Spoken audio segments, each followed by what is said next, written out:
ये आकाशवाणी है। अब आप विशाल शर्मा से समाचार सुनिए।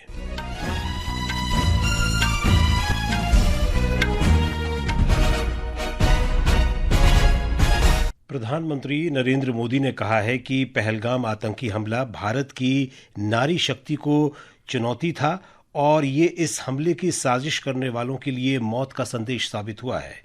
भोपाल में आयोजित जनसभा में श्री मोदी ने कहा कि भारत किसी भी तरह का परोक्ष युद्ध बर्दाश्त नहीं करेगा और ऐसी किसी भी आतंकी कार्रवाई से सख्ती से निपटा जाएगा। ऑपरेशन सिंदूर ने डंके की चोट पर कह दिया है कि आतंकवादियों के जरिए छद्म युद्ध, प्रॉक्सी वॉर नहीं चलेगा। अब घर में घुसकर भी मारेंगे और जो आतंकियों की मदद करेगा उसको भी इसकी भारी कीमत चुकानी पड़ेगी। प्रधानमंत्री भोपाल के जम्बूरी मैदान में लोकमाता देवी अहिल्याबाई की 300वीं जयंती पर आयोजित महिला सशक्तिकरण महासम्मेलन को संबोधित कर रहे थे। उन्होंने कहा कि आतंकवादियों ने नारी शक्ति को चुनौती दी थी, लेकिन यही चुनौती उनके लिए और उनके आकाओं के लिए घातक साबित हुई। भारत संस्कृति और संस्कारों का देश है और सिंदूर नारी शक्ति का प्रतीक है और यही सिंदूर अब भारत के शौर्य का प्रतीक बना है। प्रधानमंत्री ने कहा कि सरकार महिला नेतृत्व में विकास के दृष्टिकोण को मुख्य आधार बना रही है। सरकार की हर बड़ी योजना में महिलाओं की भूमिका मुख्य है। नक्सलियों के खिलाफ ऑपरेशन हो या फिर सीमा पार का आतंक हो, आज हमारी बेटियां भारत की सुरक्षा की ढाल बन रही है। मैं आज देवी अहिल्या की इस पवित्र भूमि से देश की नारी शक्ति को फिर से सैल्यूट करता हूं। प्रधानमंत्री ने इंदौर मेट्रो के पहले चरण, सतना और दतिया हवाई अड्डों सहित कई बुनियादी परियोजनाओं का उद्घाटन भी किया।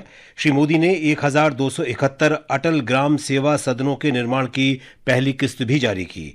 इनसे ग्राम पंचायतों के लिए स्थायी कार्यालय बन सकेंगे और अटल ग्राम सुशासन भवन भी बनाए जा सकेंगे। कोलंबिया ने आधिकारिक तौर पर अपना बयान वापस ले लिया है, जो उसने ऑपरेशन सिंदूर के दौरान भारतीय हमलों के बाद पाकिस्तान में हुई मौतों पर संवेदना व्यक्त करते हुए जारी किया था। कांग्रेस सांसद शशि थरूर के नेतृत्व में सर्वदलीय प्रतिनिधिमंडल की कोलंबिया की विदेश उप मंत्री रोजा योलांडा विलाविसेनियो के साथ हुई बैठक के बाद कोलंबिया ने अपना बयान वापस लिया है। एक रिपोर्ट। आतंकवाद को जड़ से समाप्त करने के प्रति भारत का संकल्प व्यक्त करने के उद्देश्य से 7 बहुदलीय संसदीय शिष्टमंडल विदेशों में उच्च स्तरीय वार्ता कर रहे हैं। कांग्रेस सांसद शशि थरूर के नेतृत्व में कोलंबिया के मंत्रियों और वरिष्ठ अधिकारियों के साथ बहुदलीय संसदीय शिष्टमंडल ने हाल की घटनाओं पर भारत का पक्ष व्यक्त किया और कोलंबिया के बयान पर निराशा व्यक्त की। कांग्रेस सांसद शशि थरूर ने कहा कि भारत ब्रिक्स के साथ संबंधों को बहुत महत्व देता है। We value very much the connection with BRICS. We are also very attached to the growth of the global south. We would love to march together on the adventure of development and progress. इस बीच शिवसेना सांसद doctor Shrikant Eknath Shinde के नेतृत्व वाले शिष्टमंडल ने Sierra Leone की यात्रा पूरी कर ली है। वहीं डीएमके सांसद कनिमोझी के नेतृत्व वाले शिष्टमंडल ने लातविया में प्रवासी भारतीयों से मुलाकात की। अमन यादव, आकाशवाणी समाचार, Delhi. Fit India Sunday on cycle पहल के 25वें संस्करण को कल पूरे देश में एक विशेष तिरंगा रैली के रूप में मनाया जाएगा। केंद्रीय युवा कार्य और खेल मंत्री डॉक्टर मनसुख मांडविया राष्ट्रीय राजधानी में इस विशेष संस्करण का नेतृत्व करेंगे। महाराष्ट्र के राज्यपाल सीपी राधाकृष्णन ने आज राजभवन मुंबई में अहिल्या देवी होलकर की 300वीं जयंती के अवसर पर उनको पुष्पांजलि अर्पित की। वहीं मुख्यमंत्री देवेंद्र फडणवीस ने नागपुर में उनकी जयंती के अवसर पर श्रद्धांजलि दी।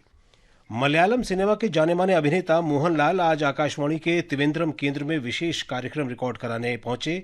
इस अवसर पर उन्होंने आकाशवाणी से जुड़ी अपनी यादों के बारे में बताया। उन्होंने कहा कि टेलीविजन और इंटरनेट आने से पहले आकाशवाणी ही मनोरंजन का साधन था। उनका ये विशेष कार्यक्रम 8 जून को प्रसारित होना है। मौसम विभाग ने अगले 2-3 दिन के भीतर देश के पूर्वी, पश्चिमी, मध्य और पूर्वोत्तर क्षेत्रों में तेज वर्षा का अनुमान व्यक्त किया है।